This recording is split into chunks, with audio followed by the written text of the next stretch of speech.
Macam kita je semua salah. Kita tak boleh nak bertindak, kita tak tahu cara.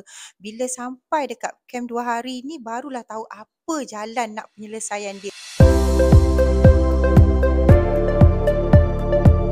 Sebagai pengusaha, saya rasa memang tak lari. Masalah di mana kesilapan kontrak kita sebagai pengusaha tak sedar berkaitan pekerja. Kita cerita lain, dia buat lain. Lepas tu dari segi berkaitan akta buruh sebagainya lah. Tetapi bila sampai kat sini, kita tahu cara untuk kita backup kita sebagai majikan. Macam kita je semua salah. Kita tak boleh nak bertindak, kita tak tahu cara.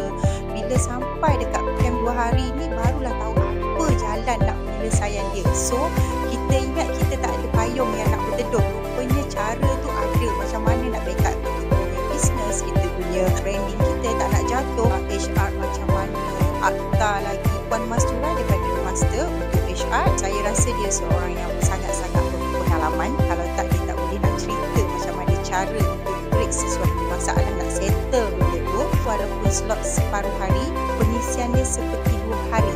Sangat-sangat padat. So macam teruja dengan bayaran yang sangat murah bagi saya untuk dapatkan camp 2 hari dengan makan, minum yang sampai ke petang nak balik bagi lagi. Macam